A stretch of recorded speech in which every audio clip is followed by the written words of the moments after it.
Coming up on this episode of Nintendo Cartridge Society, the quality of life feature everyone's been asking for, the option to skip this cold open.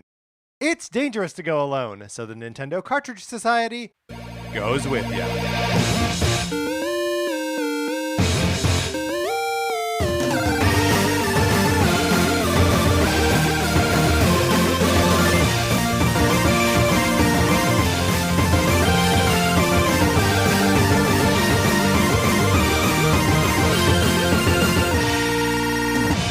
Welcome to Nintendo Cartridge Society. My name is Patrick Ellers, and I am joined, as I am always joined, by my co-host, Mark Mitchell. We've got a good show for you today. We're going to be talking about the news from the week, including the quality of life changes coming to Skyward Sword HD, and then on Thursday, we are definitively determining the best Nintendo animal companion of all time, I'll say it. But in the meantime, Mark, how are you doing? I'm doing great. I'll warn you right now that somebody on my street continues to set off fireworks, even though we are post July 4th. And so if you hear enormous booms, it is not aliens from War of the Worlds coming to incinerate me. It is, in fact, a neighbor shooting off professional fireworks into the sky after July 4th. I mean, but could it be someone firing off fireworks to deter the aliens from the Tomorrow War that are invading your street? Is that possible?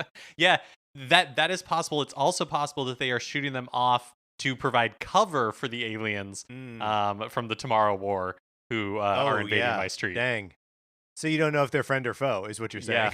Yeah, exactly. That's tough. Everyone's got to be careful. Speaking of things you got to be careful about, my copy of Sonic Forces for the Nintendo Switch. Would you like to borrow it? You can certainly try. All you got to do is email us at Nintendo Cartridge Society at gmail.com and give us a mailing address where we can send you my copy of this game for you to play as long as you want. I mail it to you, and then I provide a prepaid postage envelope for you to send it back to me.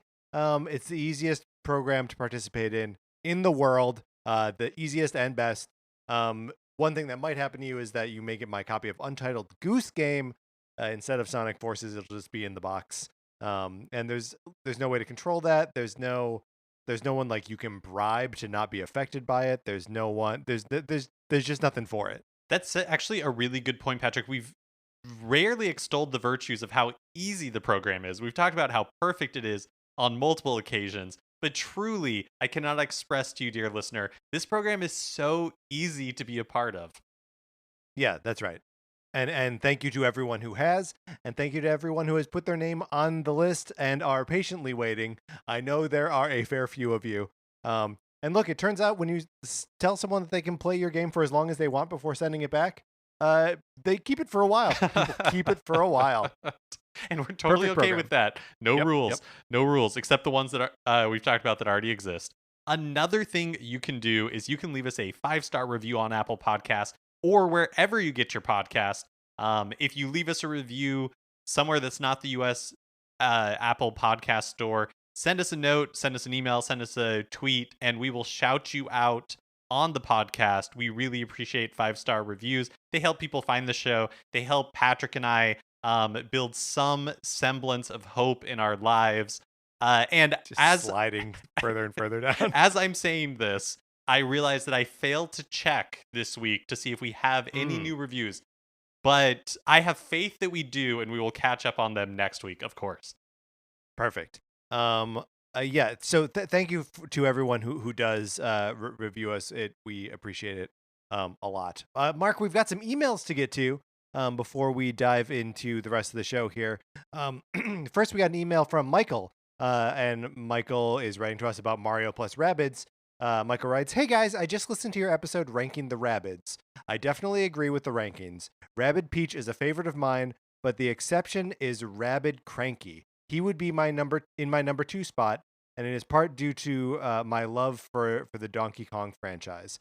I love how he gets angry at times, and when you get a game over, he will scold Donkey Kong for it, which is pretty cute. And again, probably you and I missed out on it just because we didn't actually play the Donkey Kong expansion in Mario plus Rabbids Kingdom Battle. But then Michael goes on to say, also, you brought up Rabbid Kong, but what about Wario and Waluigi? I'd probably rank them pretty low, personally. I can't wait for the sequel, but I can't help but wonder if we see more interactions from any of the Kongs again. Mark, this is a great point. Wario and Waluigi, we didn't bring up at all. Sort of forgot about them. I completely forgot about them. It's so much so that you're going to have to remind me what they are. Yeah, so they're a boss fight that you like take on together, both Wario and Waluigi. Um, and they're sort of a boss fight. They don't really display any personality, which is why they are so eminently forgettable. We talk so much about Rabid Kong because we saw, look, we identified a himbo, right? We identified him, and we were like, we got to talk about him. I think probably Wario and Waluigi would have just been at the bottom of our list. Yeah, they would have to be. I struggle to have any feelings on them at all because even though you have reminded me that they exist, I still have no memory of it. Yeah, it's weird. They're almost just like reskins of like the sort of like bruiser characters, like the really big ones that had pipes strapped to their back and would just like club you with them. They're that, but wearing the Wario and Waluigi outfits. Interesting. Yeah, I don't remember that at all. Next up, we've got an email from Chariot Goblin about Smash Ultimate DLC song hour count. Hey, Patrick and Mark, you guys were wondering about the hour count of the DLC music. Thanks to the Smash Ultimate playlist feature, I have been keeping track of all the DLC songs, including the Mii Fighter songs. The total number of DLC songs is 182. Oh my gosh. This will take roughly 7 hours and 25 minutes to listen through. Here's another stat. The Terry Bogard Challenger Pack still has the record of the highest number of songs for a Smash DLC pack, being 50 songs. Meanwhile, Minecraft Steve and Alex pack has the lowest number, being only 7 songs. Thank you, Chariot Goblin, for that additional information. Mark, it's like 7.5 hours of music that's been added to this game. That's crazy. I also did not realize that Terry Bogard had more than 50 tracks. That's pretty remarkable. Just because like King of Fighters, total blind spot for me. I know it exists, but I have not really played a bunch of the games. And so the fact that like it must have a lot of banging music to get that many tracks into Smash Ultimate. I mean, you also have to remember that it is not that Tekken isn't, but like it is a super long running fighting game series, right? Like the King of Fighters that I think 13 is the one that's coming out next. Or I mean, I'm not super plugged into that either. So I might have that wrong, but like that's so high. No video game franchise gets you that high of just numbering the games. It's like King of Fighters and Final Fantasy, and that's it. Everyone else does something different. Yeah, everybody switches to subtitles to be like King of Fighter, King of the Streets. Yeah. So thank you for that research, Chariot Goblin. We were sort of on the topic of Smash in the emails and Twitter responses this week.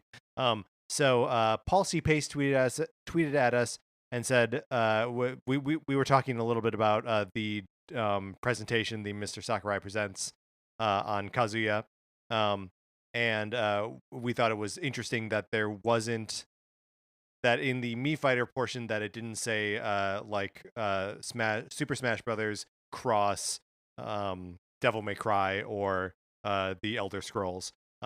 And so Paul C. Pace tweeted us and said, the speculation I heard is that they don't have cross the Elder Scrolls or cross Devil May Cry because those are M-rated games and Smash is rated teen. And then we were also directed to a tweet by OmniJake472. He directed us to Ultima Shadow X's tweet, which read, also for people curious as to why the Mii costume said X Dante and X Dragonborn, it's an ESRB thing where you apparently can't directly title drop a game of a higher age rating in your own game without raising your own age rating. In Japan, they show the title of the series. Man, Nintendo raise the age rating for Smash Brothers Ultimate to mature, so we can like bask in the glory that is having Smash Brothers cross the Elder Scrolls in all of our trailers. I mean, this is the weirdest thing to me is that like I understand that you wouldn't be able to. I actually don't get it because it doesn't truly make sense. Um, but like why I can accept that it wouldn't be you can't show it in the game without raising raid what am I saying raising the age but why not the trailer, why not in the promotional material? That seems totally different. I mean, I guess it makes the same sort of logic that like the film ratings from the Motion Picture Association of America makes some sort of logic where you're like, well, somebody had to make up the rules. So sure, you can say the F word once in That's the true. PG-13 movie.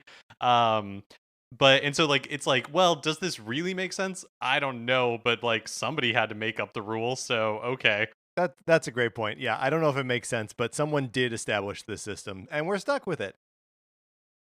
All right, and then our final email is from Martin. Martin writes, "Hey guys, I'm sensing some muted enthusiasm for the Skyward Sword HD, especially in a post Breath of the Wild world. I was on a Breath of the Wild high in 2017, craving more adventure, and gave The Witcher a spin, but that guy couldn't even clamber over a rock. Never mind scale a mountain. So out came my Wii U, and I fired up Skyward Sword. Yes, the story is a little slow and Fee is a little annoying, but the game is the culmination of structured Zelda, blended with embryonic Breath of the Wild mechanics. Comforting like Dragon Quest, but with the energy to keep me hooked. Most of all, this game is a chance to experience something Breath of the Wild left behind. Dungeons. Some of the best Zelda dungeons ever. An ancient cistern and the ancient cistern and the sand ship are real treats. I won't say any more for fear of spoilers. That's Fee's job. He notes. I'll just say that there's some real neat time shifting. I was so pleased I gave it a go, even straight after Breath of the Wild. And anyone who is prepared to look past the hand-holding veneer has a real treat in store. Thanks for sharing yourselves with the world each week, Martin. Martin, for all the reasons that you described, I am excited for Skyward Sword. I've never played it before. I loved Breath of the Wild, but I am ready for some like kind of throwback old school Zelda, and to have one that is kind of brand new to me is really exciting. Although I will say that I have been able to experience that kind of like throwback Zelda fairly recently since we've been playing through Oracle of Ages, but my lips are sealed until we get to the correct part of the show for that.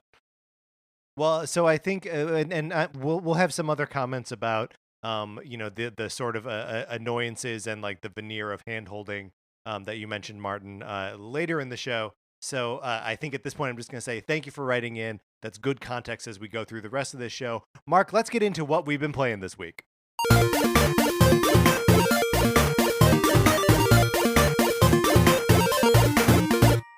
So we have been playing Oracle of Ages because we are going to be appearing on Connor McCabe's The Zelda Game Club, part of Super NPC Radio. We're recording it this week. I'm really excited for that. I'm not sure exactly when it's going to come out, but Patrick, Oracle of Ages is I'm having an interesting experience with it. Everybody take a drink.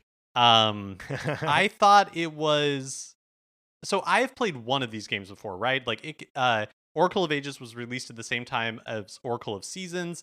They are Game Boy Color games that are, I would say, are heavily influenced by Link's Awakening.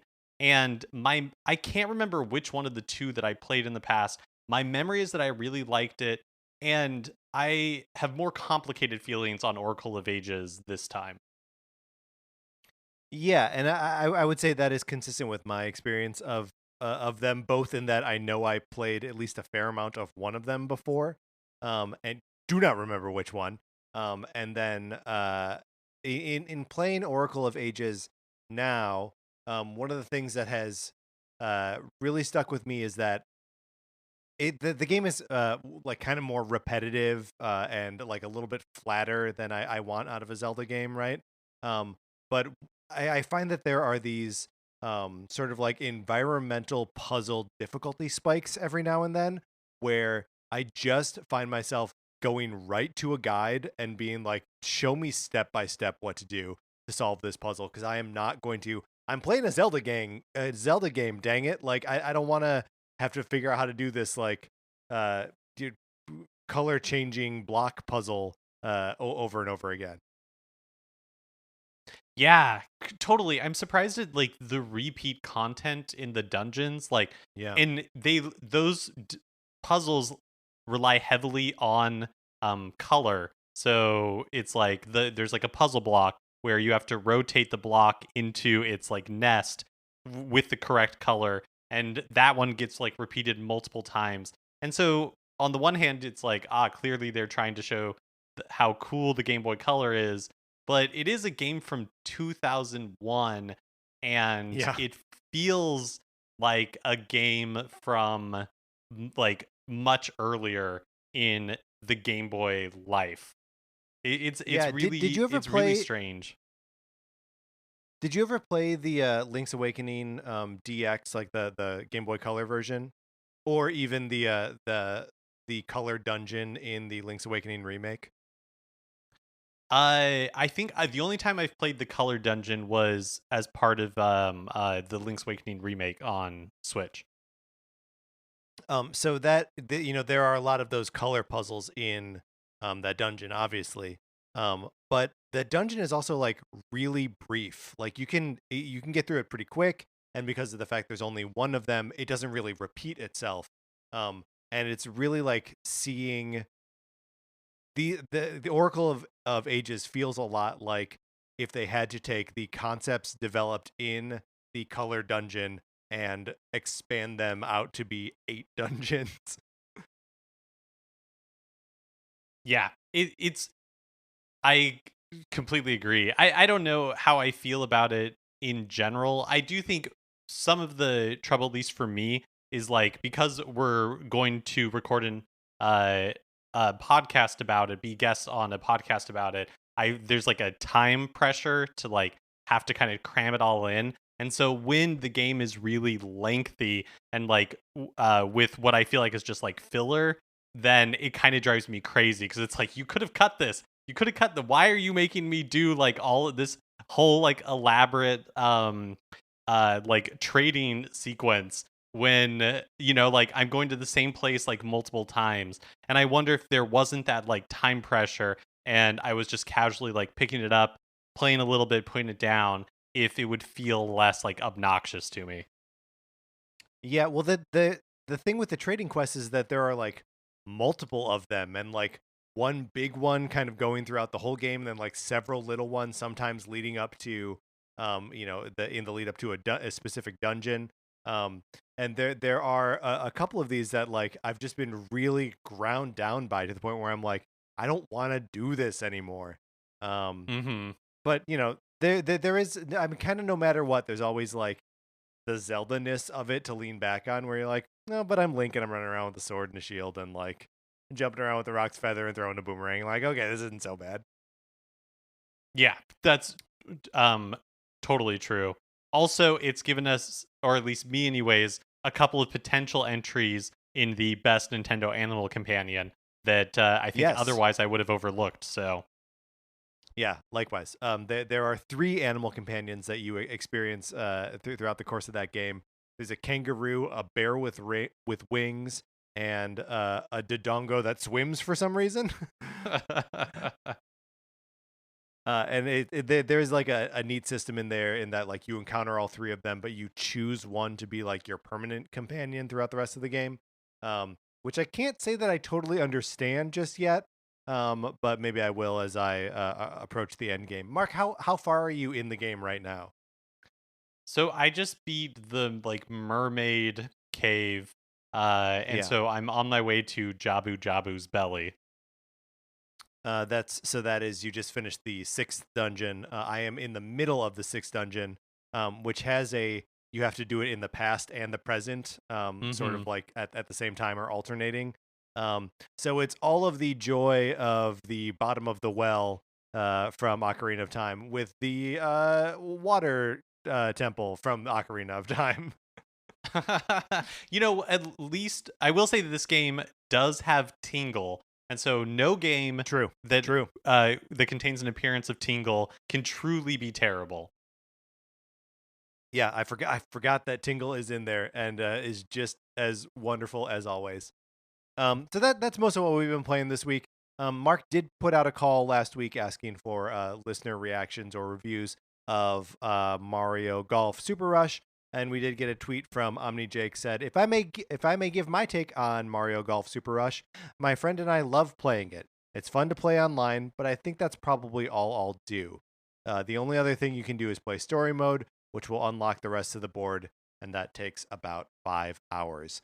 So it sounds like a fairly limited, um, like a gameplay experience for Omni Jake here, um, and I guess that it's I feel like that might be okay. A little bit weird to spend $60 on, but like, there's space in my heart for a game that I mess around with for a little while and don't like, you know, hand my soul over to. It's really hard. Still coming off of Hades, right? Like where there's a obsessive video game shaped hole in my heart, and like I shouldn't expect to fill that with a Skyward Sword remake or Mario Golf Super Rush, but like I can have fun with them, right?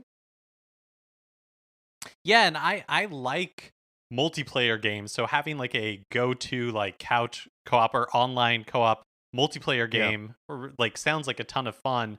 It's but I'm always hesitant to buy them, especially on Switch, because it's just like I have found recently in my life that I'm not really able to like play a bunch of games with people at the same time, and so although maybe buying it would force me to do that, and that would be a good thing for me. So I don't know.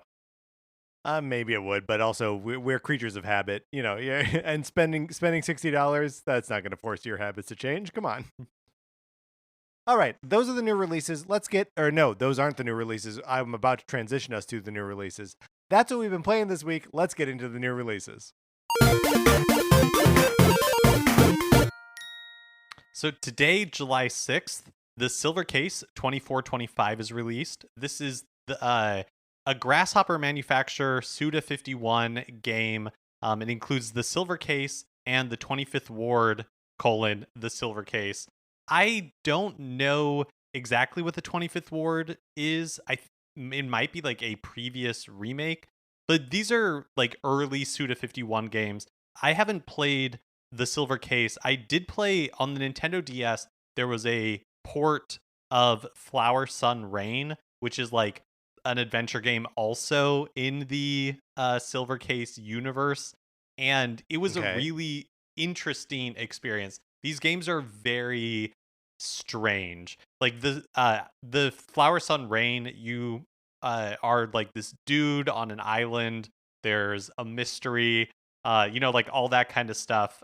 It plays very much like a Suda 51 game in that like the controls are a little janky, but it gets by on like the story and the charm. So I think this is the first time that the Silver Case has been released in English. Maybe I might be wrong on that part, but basically this is an early Suda 51 game. If you've liked his other work, I think I enjoyed my time with Flower Sun Rain on the DS, so might be worth checking out or at least doing some research in if his games like tickle your fancy at all.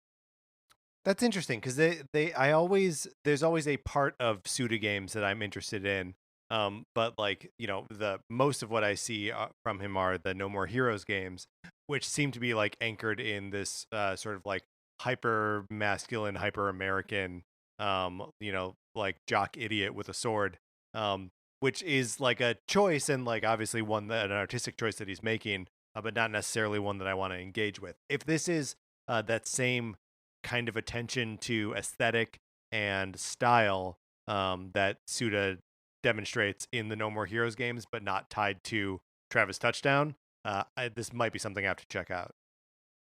Yeah, they're interesting. Like the games are, at least my experience with Flower Sun Rain is that the game is frustrating, um, and because like many of his titles, they're made on a budget, and so it doesn't have like a lot of polish, but Yeah. they're really like inventive. It kind of reminds me of David Lynch a little bit, like some of his like later like crunchier movies like Inland Empire, where it is almost like a tone poem and doesn't necessarily like you're playing it or you're watching it for the experience of it and not necessarily because the moment to moment is super satisfying or polished.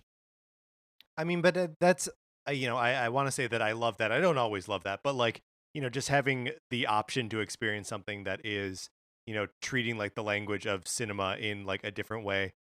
Something like you ever see Lost Highway? Yeah, totally. Where like the main character like is played by a different actor halfway through, and like I don't know, it's just like a wild trippy thing where you're like things change, but they're also like in the world of the movie not changing. I don't know. It's it's neat to engage with an artist that is playing with a medium like that. Yeah, I completely agree. Also released today is Ys 9 Monstrum Nox. This is a Falcom RPG series for the longest time exclusive to PlayStation, but NIS America has ported the last couple over to Switch. Ys 8 came out in, I think, like 2016 or 2017 on Switch. And then also released today on the eShop is A Plague Tale Innocence Cloud Edition. This is the first game in the series, A Plague Tale. The sequel was announced at E3 and is also coming to Switch via the Cloud Edition. But if you're interested in playing the first one, it is available today. And then probably the big release of the week is on Friday, July 9th. Monster Hunter Stories 2, Wings of Ruin is released for Switch. What are you thinking about that Monster Hunter Stories 2? I still haven't picked up that demo. Yeah, I haven't either. I think it looks cute. I'm interested to see what the reviews for it are. But after I finish Oracle of Ages, I have promised myself that I am going to continue Dragon Quest XI's Echoes of an Elusive Age Definitive Edition for the Nintendo Switch. And so I am not letting anything distract me from that goal. Very good. I have already played Dragon Quest XI's Echoes of an Elusive Age Definitive Edition for the Nintendo Switch. So maybe I'll dip into Monster Hunter. But the thing is that that by that point we're a week out from Skyward Sword HD, and I know that when that game comes out, that'll get my full attention, and I'll be big into that. So, maybe not. Sorry, Monster Hunter Stories 2. We'll check you out later. All right, Mark. Those are the new releases. Let's close this segment out. Which brings us to a regular segment on our show. It is time for 433. In 1952, American composer John Cage wrote a piece called 433, wherein a performer or group of performers did not play their instruments for 4 minutes and 33 seconds. For the purposes of this show, our instruments are talking about Nintendo. So, for the duration of one performance, 433, Mark and I will talk about something not at all Nintendo related, thus fulfilling the contract of the piece. Mark, today we are discussing what brands other than Nintendo are we loyal to and why. This is suggested suggested by Alana for our 433 episode. Thank you, Alana, for sending that in. Mark, what comes to mind? What brands are you loyal to? So this is not one current, but when I was little, like maybe like very young, maybe like 4 or 5 years old, my mom, we just always shopped at one specific grocery store. And for whatever reason, I did not want to go to that grocery store. I wanted to go to Albertsons. Albertsons to me was like the grocery store we should be shopping at. And so whenever we did go to Albertsons, it felt like right. And that for whatever reason, I couldn't even tell you why as a kid I wanted to go to Albertsons, but I did. And then that like carried through as an adult. Like when I first moved to LA, there was an Albertsons within walking distance of the apartment I was in. And it was like, this is perfect. This is exactly what like my LA experience is lining up. It's and of course it was like the worst Albertsons in the world. It was like an awful grocery store, but it felt right in the moment. You're not referring to the Albertsons on Hillhurst, are you? Oh, I am. I am referring to the Albertsons on Hillhurst. I like that Albertsons. When because you and I, perhaps a little known fact, but when you first moved to LA and when I first moved to LA, we moved so close to each other, like didn't know each other, but we were on basically the same block. Um, so yeah, a lot of our early LA memories and resources are the same. But I always liked that Albertsons. And preferred it to there was also a Ralph's near our apartments, which was not a good Ralph's. And yeah, I mean, I think grocery store chain loyalty is something that I have not really carried with me forward from my youth. Because like Wisconsin grocery stores are strange, right? There's one called Piggly Wiggly. There was a Woodman's, which is like an enormous grocery store. I used to joke that it's so big that you could perceive the curvature of the earth within the store. Um, and like I like those grocery stores, but like I don't have access to them now, so like I don't feel, I don't feel any kind of loyalty to them. But I know people do, like especially in like New York State, like people love Wegmans. Um, that's I feel like that's a very specific kind of brand loyalty. Yeah, and I feel like probably 99% of the brands that I'm loyal to were like imprinted on me as a child. Just because like, like I visited them as a child, I saw a commercial for them as a child, and so now Yeah. visiting them like is somehow connected to my childhood, and so I continue to do so. Yeah, I mean, I would say that as an adult, I've adopted like an Apple loyalty, especially as far as like hardware is concerned. My phone is an iPhone, my computer is an iMac, um, and I guess I don't really know why I make that choice, but I do. I know it's more expensive, but like I also know it as like a set it and forget it. Like I don't have to worry about like updates and stuff like that for an Apple Hmm. computer. Yeah, I'm trying to think. Like, I feel like I do have like little brand loyalties, um, but most of them are like in things like, okay, yeah, like I'm always going to get like Tide for whatever reason. Like Tide is the brand Oh, of interesting. like laundry detergent that I use, and I don't even think about it. Like it's not even like I go to the grocery store and I'm like I consciously choose to purchase Tide. It's like, oh, I'm just gonna go pick up Tide. Well, that's kind of frightening when you think about it. Yeah, where you're like, why do you do that? Why do you make that choice? Do you have like an ice cream brand loyalty? You're not really an ice cream guy. I'm not really an ice cream guy, so I don't particularly. It doesn't really matter to me. How about you? I feel like I always gravitate towards a Breyers. As for like a grocery store ice cream, right? Like, I'm not getting like a little pint, like for like a big, what is it, like a gallon? I don't know.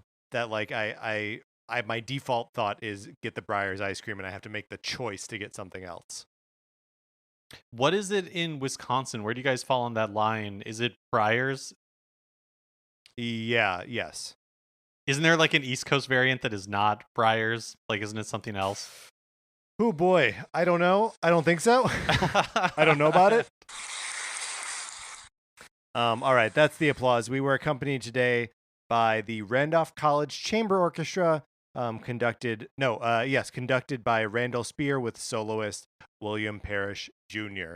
All right, Mark, let's get into the news. So we talked the other week about a handful of quality of life improvements for Legend of Zelda Skyward Sword HD that appeared on the game's official UK website, but Nintendo released a video trailer detailing these quality of life updates, including I think like the trailer itself is called Quality of Life Updates in Skyward Sword HD. And so it delineates it a little more clearly. Yeah, what an amazingly long time they waited to put this video out. So the stuff they call out are optional help from Fee. So Fee only appears in cutscenes or when necessary and can otherwise be summoned manually to provide advice or guidance. And again, I've never played the game, but my understanding is that previously there was a lot of like Navi in Ocarina of Time, like you are forced to like listen to the little tidbits that she has. Yeah, basically what it is it gives you a hint on how to solve every puzzle the second you encounter it. So like even before you have an opportunity to like, be stuck on it before you even know there's a puzzle there, Fee is telling you the solution. They tout the enhanced frame rate. The game runs at 60 frames per second, resulting in smoother gameplay. You can fast forward dialogue. Text shown on screen can be fast forwarded by pressing the B button. Oh my God. Streamlined item information. This is a big one. Explanations for collectible items such as insects and materials only appear the first time the item is collected. They even, because previously what would happen is in each game session, they would only show up one time. But if you like quit the game and then reloaded a save, those item dialogue boxes would pop up the next time that you picked up one of those items. And so in the video, they go so far as to show Link picking up an item, seeing the dialogue box, and then they quit. They save, quit, reload the save, and then go back into it, pick up the item again, and they don't get the dialogue box. Although playing Oracle of Ages has made me realize that this is just kind of like a Zelda thing. Like in Oracle of Ages, there are items that you pick up, and every time you pick one up, they're like, hey, this is what this thing is. Yeah, well, I mean, that is definitely a huge carryover from Link's Awakening.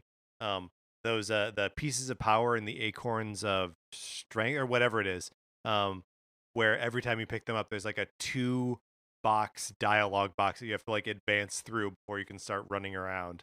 And the game drops them all the time. It's a huge impediment to like actually playing the game.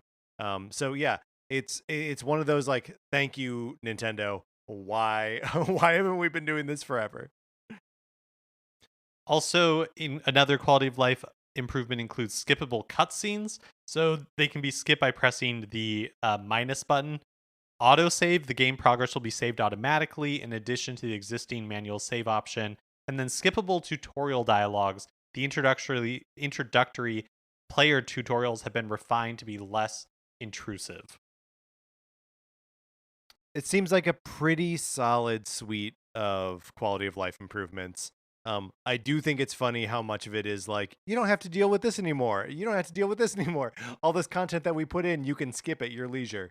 But like truly that is, you and I talk about this a lot on the show, that like so much of your gameplay experience is dealing with the moments between when you actually get to play it. And it seems like this is Nintendo cutting out all of that time in between you having fun playing a Zelda game.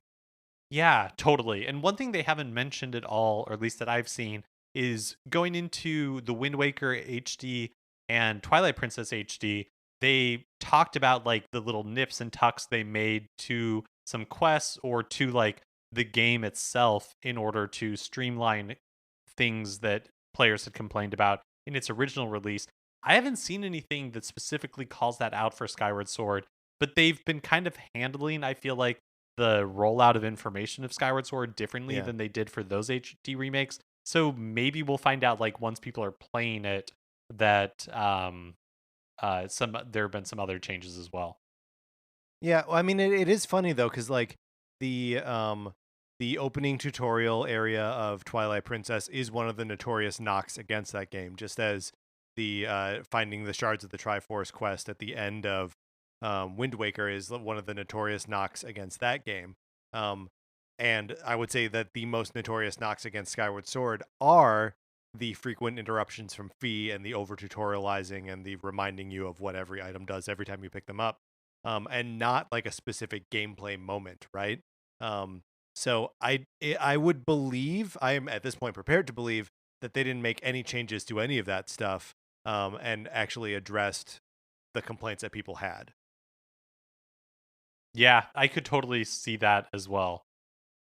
At a recent meeting with investors, Nintendo President Shigeru Furukawa fielded a bunch of questions that hit on some of the most frequently speculated about questions regarding Nintendo's immediate future. Additional Classic Edition consoles, classic Switch Online libraries, a new model for Nintendo Switch, a sequel for Ring Fit Adventure, And Furukawa artfully dodged all of these questions with like appreciative, word salady, very corporate responses. Because obviously, they don't answer people's questions about like, are we going to get more Ring Fit Adventure by being like, yes, like, like we're announcing a new game right here, right now. It's interesting that he did field all these questions, but like on every single one, he was glad that that people were interested in Nintendo titles and was hopeful that they could get players of all ages and whatever. It was all of it was dodged perfectly. And it's so funny that I feel like he's exceptionally well trained in how to do this. Because there are like 4 perfect examples of this. Just one in a row. Go and check out the transcriptions from this investor meeting. He's a pro.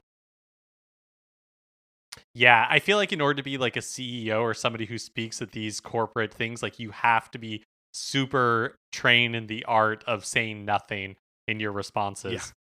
Yeah. Furukawa and Shigeru Miyamoto did talk a little bit about what outside director Chris Meledandri brings to the table. Meledandri is, of course, the like head of Illumination Entertainment, who has made like the Minion movies, Despicable Me, Sing, like that kind of stuff. And it was recently, they're working on a Super Mario movie with Nintendo and was recently named as outside director. Miyamoto said, quote, "Although this has no direct tie with his appointment as a director, I've been working with Chris for over 5 years now on the Super Mario movie. Through that relationship, I think he really came to understand the Nintendo point of view. I don't think it's easy for those overseas involved in media creation to understand Nintendo's way of thinking, but Chris truly comprehends why Nintendo creates characters and visual content. We are working on mobile and visual content in order to expand our integrated hardware, software, entertainment business globally. Working on mobile content reminding us again that while the Nintendo game systems may have reached some parts of the world, there are many places where they are not widespread. We started the mobile business because we felt it very important to conduct activities that encourage people to understand the Nintendo brand and come to like Nintendo. That resulted in also realizing the importance of visual content. The movie business, including distribution, is in a period of transformation. Against this backdrop, we think that asking for Chris's input as an expert with many years of experience in Hollywood will be great help to us in the future." I think that last part is probably the most interesting. I mean, also just the first part. Remember, they've been working on a Super Mario movie for 5 years. Crazy. Which is it's crazy. But then, moving into this idea that the movie business, especially in distribution, is in a period of flux, right? Like, we're as businesses open back up and theaters open back up, like we hope movies are coming back. We hope theaters are coming back. But like, time will tell. Like, there are 4 Marvel movies coming out this year. Will any of them make $1 billion? Like so many of them did in 2019 and 2018. Time's gonna tell on that. So like, if we, it's nice to know that they are thinking about that, and that Chris Meledandri, there we go, is like tuned into that and helping them navigate those waters. Yeah, absolutely. I thought it was interesting the part talking about like the mobile titles. We had heard Nintendo when they were more regularly rolling out mobile games, and we're talking about that as a bigger part of their strategy than we've heard recently. They talked about how the goal of it is to create a halo effect around Nintendo and to get people more invested in Nintendo in general. And I think the point that Miyamoto is making here about like console hardware only being available in really specific markets, but mobile games having access like everywhere is a really interesting point that I like makes a ton of sense. It makes me think of like when Disney was first expanding into China with Hong Kong Disneyland, and they through their like market research they realized that there were a lot of like Disney movies that are considered like classics in like Europe or in America that people in China just weren't that familiar with. like The Little Mermaid or like Aladdin, like those kind of movies. And so, they were partnering with local television companies and stuff like that to like start introducing those into the market. And so like Nintendo today may not have like a really big presence in I don't know a country specifically, but we'll just say like India or something. But maybe through mobile games that gives them an opportunity to introduce those characters there. And then someday when they are officially entering the market, then like people are already more familiar with it than trying to break in for the first time. Yeah, it's interesting to keep seeing the phrase, and maybe it's just a quirk of translation. But Miyamoto, a couple times in this quote, says creating characters, or the importance of creating visual content, and like that the distinction there is like gameplay versus a like video presentation thing. Whether he's talking about like TV shows or movies or some other sort of way to interact with these characters. Yeah. Do you remember during the 3DS era when they made like a series of Pikmin shorts? Oh yeah, Miyamoto directed them. Yeah, yeah. Um it's interesting to see now them kind of like partner with somebody to help them break into it, but that they were dabbling with it, like more than a decade ago. Kind of like tangentially related to this, but there was speculation this week. I don't know if you saw online that there's some sort of Donkey Kong animated project in the works, whether it's like a movie or a TV show. It's unknown. It seems to have originated from a leaker online named Zippo. So take that for what it's worth, which maybe not much, but I guess it would kind of follow that. Okay, if you're going down the list of Nintendo properties that could sustain like an animated series or a movie, like why not Donkey Kong? It's also weird because like we've been down these paths before. Oh, they're making a Super Mario Brothers movie. Yeah, they did that 25 years ago. Like, oh, they're making a Donkey Kong animated series. Like, yeah, they did that 20 years ago. And like, I'm so curious if like the attention to the quality, or at least like the expressed attention to quality, is actually going to bear fruit. Like, because as of right now, we don't have any evidence that a Nintendo made or Nintendo backed movie or TV show is going to be any good at all. So like I'm just we keep saying every time we invoke the name of the Super Mario Brothers movie, please be good, please be good. And I just wonder if that's even possible. Yeah, that's a great point. Furukawa was also sort of stumped by a question about Nintendo titles not fully taking gender into consideration. His response was, "We believe that diversity, including gender diversity, is very important. As a company providing entertainment, our goal is to put smiles on the faces of everyone connected to Nintendo, and we undertake our development with that goal in mind. Specifically regarding the features of every game, we must make decisions by taking into consideration a wide variety of factors, and we may not always be able to meet every request. However, we take this as valuable feedback." Patrick, a brilliant example of what you pointed out, where it's just like not really saying anything, but when in doubt, pull in all of like the, like little blurbs like, we want to make people smile and that kind of stuff. And then you cobble it together into, like a couple of sentences. And it's like, well, I guess he answered the question.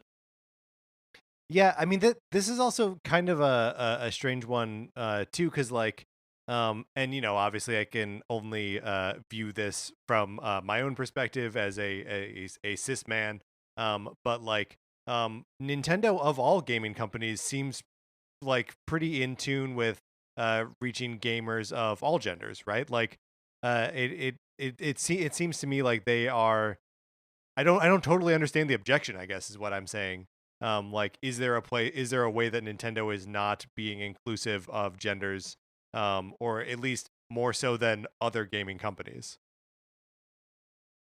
Yeah, I don't know. I don't have like the question like specifically that prompted this answer Yeah. in front of me, and so maybe they were pointing out examples where Nintendo has fallen short. Like as a conservative Japanese company, Nintendo is definitely not always on the front lines of pushing social causes forward, and so I think we should always be agitating for these large corporations to be doing Sure. more because they can be.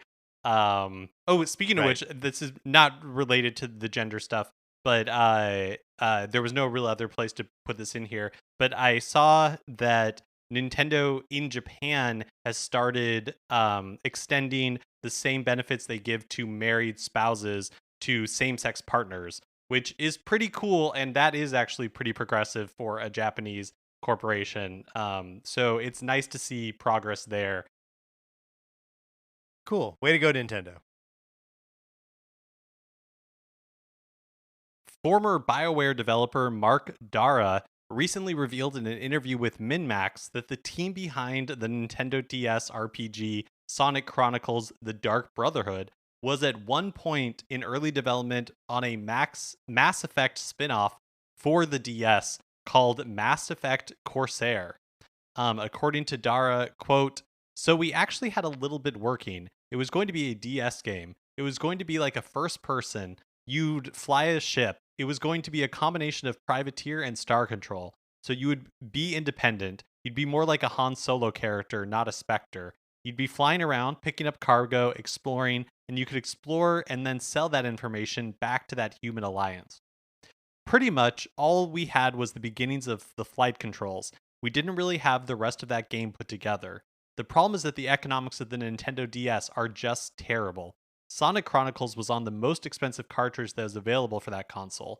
The cost of goods for that was like $10.50, and then those things retailed for like $30. So $30 minus $10, that's only $20 left. And the retailer hasn't even taken a cut. So it's just like squeezing, which is why I think we saw a lot of the cheapest cartridge that was see a lot of, and then he goes on to say the cheapest cartridge that was available for the DS was like $3.50. So that's a $7 difference, and that was the problem ultimately. We know how to make big games, not how to make games that had control of their cogs. It didn't make sense. EA was predicting it was only going to sell like 50,000 copies, which I think was complete nonsense, but whatever. That was what they were predicting. The team pivoted from DS to cell phones back in 2008, 2007, and we didn't really understand that space at all. Then it basically kind of got eaten, so as many things did. Yeah, so that's maybe a little bit of extra insight into just like the weird economics of making games for Nintendo platforms specifically. But yeah, I found that really interesting that like, Nintendo, for whatever other technical limitations they run up against, are masters at making their games small and efficient. Even something like Breath of the Wild or Mario Odyssey, these games which we recognize universally as huge games are actually very data efficient. They don't take up a ton of space on your SD cards. And that's just, I don't, maybe that's because Nintendo has been embedded with the hardware since day one, or since day, negative 100 or whatever. But yeah, so someone like EA coming in later, someone like BioWare coming in later, has a tough time making their games as efficient, therefore have to spend more money to get the data they need on the cartridges to make the more ambitious games.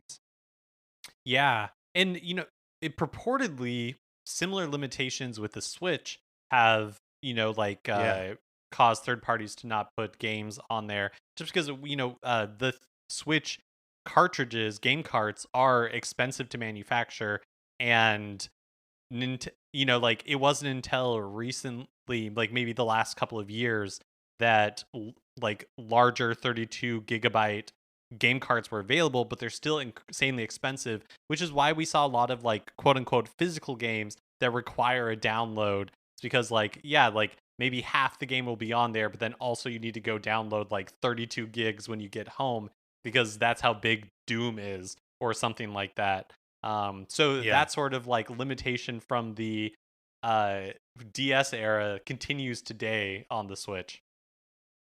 Yep. And then also just the facts of this one are interesting, that there was there was some form of a Mass Effect game being developed on the DS. How cool is that? Yeah, that is really cool. And I always forget that Sonic game was a BioWare game. Yeah, every detail in that it was a Sonic the Hedgehog RPG for the Nintendo DS called Sonic Chronicles: The Dark Brotherhood, and that it was developed by BioWare. Every detail is stranger than the last. On the subject of games that never came out, Vitae founder Giles Goddard recently told GameXplain that about a quote ultra realistic F-Zero game his studio had pitched Nintendo. He says, quote, "We were trying to think of stuff to do, and I thought it would be really cool to have an ultra realistic F-Zero. Still with sort of really cool futuristic graphics, but just really realistic physics. We just made a demo of some really cool F-Zero cars going around this crazy track, and just hundreds of the cars using AI to sort of race each other. But they'd all have realistic physics, like really ultra, sort of a bit too over the top realistic. So the hovering was actually caused by four jets in the bottom sort of adjusting themselves way too over the top. But it meant that if you killed one of the jets, it would end up sinking. And if you killed the other one, it'd flip over and all this kind of stuff. And it was just really fun. It was like a sandbox type thing, playing around and seeing what would happen if you caused a crash there and whatever. Nintendo are very aware about using old IP because it's such a huge thing for them to do. It's much easier to go with a new idea, a new IP, than to reuse an old one." Yeah, so a couple interesting things in here. First of all, a really like over the top realistic physics game. I'm just hearing Snake Pass. I don't know about you, Mark. An NCS classic, right? That's right. But then I also think the note about Nintendo being wary about using their old IP is very interesting. When like, man, that is just what all us nerds want, right? Is like make sequels to all your old games. Yeah, I guess it's nice that they're protective and like want it to be the right choice. But yeah, like sounds like Vitae had a cool pitch, or at least an ambitious pitch for an F-Zero game, and Nintendo axed it. Yeah, I thought that was interesting too. The bit about them being wary about using old IP. Do you think that is because of like the weight of expectation that comes with the new IP? Yeah, I think so. I mean, you need not look further than something like Metroid Federation Forces to be like, if that wasn't a Metroid Prime game, if that was something else, it maybe would have stood a chance at, moving some units. But just knowing what people expect from it, it being something else, changes the makeup of the franchise, and can set fans against it before it even comes out. Yeah, that's true. Federation Forces definitely should have been codenamed Steam Forces. Then it could have sold more, less. I don't know. What would that have done for it? Hasbro Games is releasing an Animal Crossing New Horizons version of Monopoly and the Game of Life Super Mario Edition. So, an Animal Crossing New Horizons Monopoly, there are 4 villager tokens. The railroads are Dodo Airlines. I think that's cute. But weirdly, all the property sets are just 2 items from the following categories. So fossil, fruit, bug, and fish. They're not actually like locations. Yeah. They're not only are they not locations, but it doesn't even look like they're specific. Like that, they'll just be like a fossil and then the color, and so it doesn't even say like what fossil it is. I don't know if you draw like cards to determine what it is. But that also that each property set is just 2 pieces instead of just the light blues and the dark blues being 2 pieces and all the rest of them. Or no, wait, is it purples? The purples at the beginning and the dark blue at the end that are just the 2 properties, and all the rest of them being 3. So it seems like there's some like fundamental gameplay changes to the way this version of Monopoly works. Yeah, and then the cards are for chance, decoration, and Nook miles. And then Game of Life Super Mario Edition, Mario, Luigi, Peach, and Yoshi are the player tokens. Players will be, quote, journeying through the Mushroom Kingdom as they move around the looping paths of the game board as they collect coins, power-ups with items and companions, and play fun mini games along the way, such as rock, paper, scissors, thumb wars, and spin-offs. It ends in a fight against Bowser. I had never considered rock, paper, scissors, or thumb wars as fun mini games, but I suppose in a way they are. It is funny that they're just making you play other games that you can just play with your hands. You know what I mean? And I assume spin-offs is just like spinning the Game of Life dial to like see who gets a higher spin. Yeah. I mean, really, I would much rather play just the regular Game of Life, but with a family made up of Mario, Luigi, Peach, and Yoshi. Yeah, no, that would be great. I mean, you can kind of do that now. You just have to pretend that you're playing as Mario. Good point. That's a great point. This isn't super new, but I was alerted to it online this past week, so I thought I would spread the love. Back in December, Switch users in North America and Japan have their eShop accounts like tied to Google Analytics automatically. Like Nintendo added, apparently they have some sort of like data link with Google Analytics, and everybody's opted in automatically. But if you don't want to share this info, it's easy to opt out. Just go to your account in the eShop, scroll down to the very bottom, and change the Google Analytics preference to don't share. It does not seem to affect European accounts, I think because they have different like privacy laws where you can't just opt people into things like you can here. I just the other day I was doing a little research for a thing I was writing about cars, and just like looking online at various like car websites, and I guess I must have brushed up against a car dealership website, and I didn't enter my information anywhere, nothing. And the next day I got an email from them being like, "Hey, we saw that you were interested in a Subaru." And I was like, "What? Do not do this. That's horrifying." I get why or how it happened, but like, my God, do people respond well to that?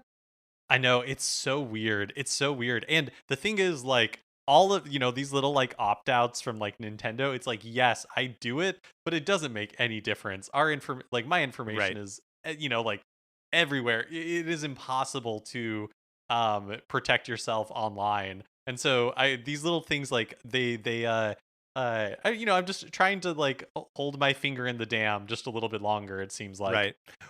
Well, I mean, it's especially funny because, like, in some ways, it's a little bit like trying to protect yourself against COVID-19, because if you come in contact with someone who isn't opting out of all that kind of stuff, your phones know when it's in proximity. Like, if you and I are together, Mark, your phone knows that it is in proximity to my phone, and shares that like I've been Googling whatever. So if it thinks that you and I have probably discussed Tide laundry detergent or Albertsons grocery store, it's going to serve those up to you because I searched for them.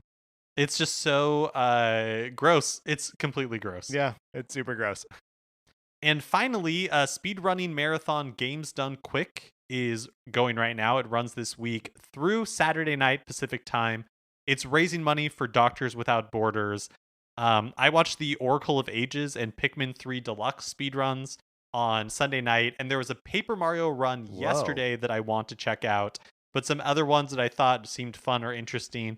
There's a Link, The Faces of Evil, the CDI game that's being run Wednesday at 11:20 p.m. Pacific time. And then on Saturday in the afternoon Pacific time, there is like a solid block of Nintendo stuff. But there's a Mario 64 70-star blindfolded run Saturday at 12:20 p.m. Pacific time that I am interested in. You can check out the full schedule at gamesdonequick.com. And if you can find videos of the speedruns posted on their YouTube after they're completed. One question, one observation. The question first. How is it to be playing Oracle of Ages and then watch a speed run like as you are in the middle of playing through this game? Yeah, and they only it's interesting because the stuff that I like labored through, like crawled through glass so I could get to, that second dungeon after Crescent Island. They just like do it in seemingly like 2 seconds, and they only do three dungeons, and then there's some glitch that they use to get to the end of the game. And what was the second part of it, or was that it? Was that all I was responding to? No, that was all the question. And then the comment is a blindfolded run of Mario 64 is especially impressive. You see a lot of blindfold runs of 2D games, but a blindfold run of a 3D game it just requires so much like nuance and like knowing where barriers and boundaries are and like picking up sound cues and stuff that like it seems like a magic trick. They're all every blindfold run is a magic trick, but in a 3D game especially is like, how in the heck is that happening? Yeah. Oh, totally. I think a year or two ago, I watched one at a GDQ or AGDQ where it was like 30 stars or something like that. So I think this is a lot more stars than has been shown previously. That's so cool. All right, Mark. Well, let's close out the news. All right, that's going to do it for this episode of Nintendo Cartridge Society. Remember, please rate, review, and follow us on Apple Podcasts or wherever you get your podcasts. If you like this episode, you should share it on Facebook or Twitter or whatever place you end up sharing things so that your friends see it.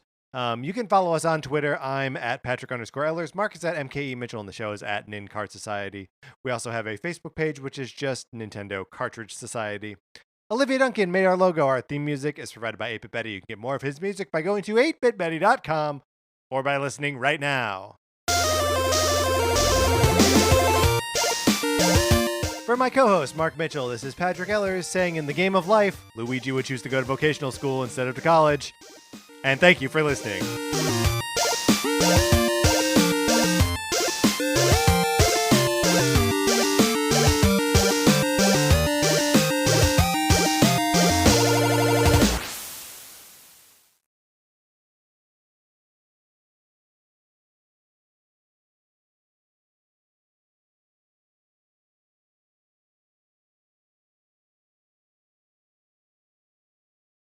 Hey, it's Mia. Hey, it's Allie. And we host the Rom-Com Review podcast, P.S. I Love Rom-Coms. Each week, we'll have incredible guests come and discuss a new rom-com, grand gestures, meet-cutes, and of course, that elusive chemistry. Mia, what are you doing holding that giant boombox over your head? I'm hoping to win over listeners with this grand gesture. Take us back! Find a new episode every week. And subscribe on Apple Podcasts or wherever you get your podcasts. Brought to you by Campfire Media. Wow, you're still holding that boombox. Yeah, I've got great upper body strength. Thanks, CrossFit. Yes, I love rom-coms. I love